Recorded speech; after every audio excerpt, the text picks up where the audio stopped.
Hi friends, எல்லோரும் எப்படி இருக்கீங்க?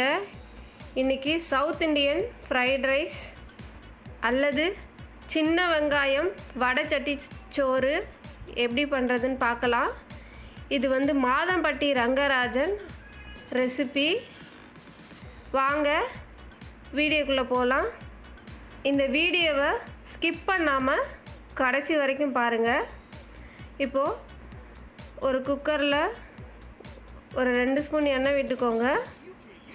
எண்ணெய் காஞ்ச உடனே அதுக்கான தாளிப்பு, ஒரு பட்டை, 4 கிராம்பு, ஒரு ஏலக்காய், கொஞ்சமாக கல்பாசி. இப்போது நான் இதில் 2 மீடியம் சைஸ் வெங்காயம் ஆட் பண்ணியிருக்கேன். நான் போன்லெஸ் சிக்கன் எடுத்திருக்கேன் 1/4 கிலோ, அதுக்கு இது கரெக்டாக இருக்கும். கொஞ்சமாக கருவேப்பிலை, 1 ஸ்பூன் இஞ்சி பூண்டு பேஸ்ட், இதெல்லாம் போட்டு நல்லா வதக்கிக்கோங்க. இதில் 1 தக்காளி போட்டிருக்கேன், அதை நல்லா பொடிசாக கட் பண்ணி போட்டிருக்கேன். இதை ஃபஸ்ட்டு கிரேவி மாதிரி ரெடி பண்ணிக்கணும். இப்போது 1/4 கிலோ சிக்கன், போன்லெஸ் சிக்கன் எடுத்துக்கோங்க, அப்போ தான் ஃப்ரைட் ரைஸ்க்கு நல்லாயிருக்கும். 1/4 டீஸ்பூன் மஞ்சள் தூள், 1 டீஸ்பூன் குழம்பு மிளகாய்த்தூள். இது நல்லா பச்சை வாசனை போகணும், அந்தளவுக்கு நல்லா வதக்கிக்கோங்க. இப்போ இந்த ஸ்டேஜில் 1/2 டீஸ்பூன் சிக்கன் மசாலா ஆட் பண்ணிக்கோங்க. இப்போ இது ஓரளவுக்கு பச்சை வாசனை போனதுக்கப்புறமா ஒரு 1/2 ஸ்பூன் உப்பு, அதாவது இந்த கிரேவிக்கு தேவையான அளவு உப்பு. இதில் ஜாஸ்தி நம்ம தண்ணி விட்டுறக்கூடாது, ரொம்ப தண்ணியாக இருக்கக்கூடாது. இப்போ பார்த்திங்கன்னா எண்ணெய் நல்லா பிரிஞ்சு வந்துருச்சு. 1/4 கிலோ சிக்கனுக்கு 100லேருந்து 150 ml தண்ணி வைக்கலாம். தண்ணி கரெக்டாக இருக்கும். இல்லை அப்படின்னா உங்களுக்கு ரொம்ப தண்ணியாக இருக்கிற மாதிரி இருக்கும் கிரேவி. இப்போ நான் 150 ml தண்ணி விட்டுருக்கேன். இதை ஒரு 2 விசில் விட்டு எடுத்தீங்க அப்படின்னா உங்களுக்கு கிரேவி ரெடி ஆகிடும். தாளிப்புக்கு ரெடி பண்ணிக்கலாம். ஒரு 10 சின்ன வெங்காயம் கட் பண்ணி வச்சுருக்கேன், ஒரு 2 கொத்து கருவேப்பிலை, ஒரு கைப்பிடி அளவு கொத்தமல்லி. இப்போ இந்த ஸ்டேஜில் பார்த்திங்கன்னா நல்லா எண்ணெய் பிரிஞ்சு வந்திருக்கு. ஒரு கைப்பிடி அளவு கொத்தமல்லி போட்டு இறக்குனீங்க அப்படின்னா உங்களுக்கு கிரேவி ரெடி ஆகிடும். அங்கே பாருங்கள், சிக்கன் நான் உங்களுக்கு உடச்சி காட்டுறேன் எப்படி பஞ்சு மாதிரி வந்திருக்கு அப்படின்ட்டு.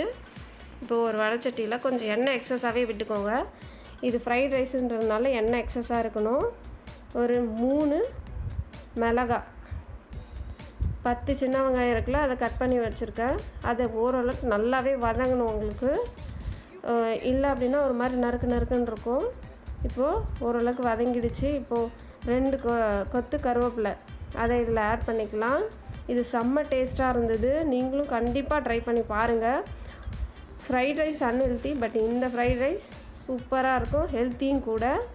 இப்போது நம்ம வடித்து வச்ச ரைஸை ஆற வச்சு தான் இதில் போடணும். நல்லா கிண்டி விட்டுக்கோங்க. இது ஏன் அப்படின்னா, ஃபஸ்ட்டு ரைஸ் போடுறோம் அப்படின்னா இது ஒன்றோடு ஒன்று ஒட்டாமல் உதிரியாக வரும். கொஞ்சம் எண்ணெய் எக்ஸஸாக போடுங்க. இந்த ஸ்டேஜில் உப்பு ஆட் பண்ணிக்கோங்க. நல்லா அதை கிளற விடுங்க. ஒன்றோடு ஒன்று ஒட்டக்கூடாது. எண்ணெய் கொஞ்சம் எக்ஸஸாக இருந்தால் தான் அது ஒட்டாமல் வரும். இப்போ பார்த்திங்கன்னா நான் உங்களுக்கு காட்டுறேன், தெரியுதா? இப்போது நம்ம ரைஸ் ரெடி ஆகிடுச்சு.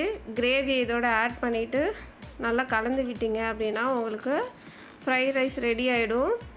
இது சிம்பிள் ரெசிபி தான். பேச்சுலர்ஸ் கூட பண்ணலாம், பிகினர்ஸ் கூட ஈஸியாக பண்ணலாம். ரொம்ப ஈஸியாக இருக்கும், ரொம்ப டேஸ்ட்டாகவும் இருக்கும். நீங்கள் அந்த ஃப்ரைட் ரைஸ் விட இந்த ஃப்ரைட் ரைஸ் உங்களுக்கு ஹெல்த்தியும் கூட. குழந்தைங்களுக்கும் நீங்கள் அடிக்கடி பண்ணி கொடுக்கலாம். நீங்கள் கண்டிப்பாக உங்கள் வீட்டில் ஒரு முறை ட்ரை பண்ணி பாருங்கள். டேஸ்ட்டு பக்காவாக இருந்தது, வேறு லெவலில் இருந்தது. இப்போ பார்த்தீங்கன்னா நல்லா கிளறி விட்டாச்சு. இப்போ ரைஸும் நல்லா உதிரியாக வந்திருக்கு. சாதம் ஒரு 80% நமக்கு வெந்தால் போதும். நீங்கள் 100% வேக விட்டீங்க அப்படின்னா உங்களுக்கு இப்படி உதிரியாக வராது, ஒரு மாதிரி குழன்னு ஆகிடும். கண்டிப்பாக இந்த ரெசிபி நீங்களும் ஒரு முறை ட்ரை பண்ணி பாருங்கள். உங்கள் ஃப்ரெண்ட்ஸ் அண்ட் ஃபேமிலிக்கும் ஷேர் பண்ணுங்கள். வீடியோ பிடிச்சிருந்தால் லைக் பண்ணுங்கள். என்னோடய சேனலுக்கு சப்ஸ்கிரைப் பண்ணுங்கள், கமெண்ட் பண்ணுங்கள். மறக்காமல் பக்கத்தில் இருக்க அந்த பெல் பட்டனை கிளிக் பண்ணுங்கள். அப்போ தான் நான் போடுற எல்லா ரெசிபியும் உங்களுக்கு நோட்டிஃபிகேஷனில் வரும். Thank you.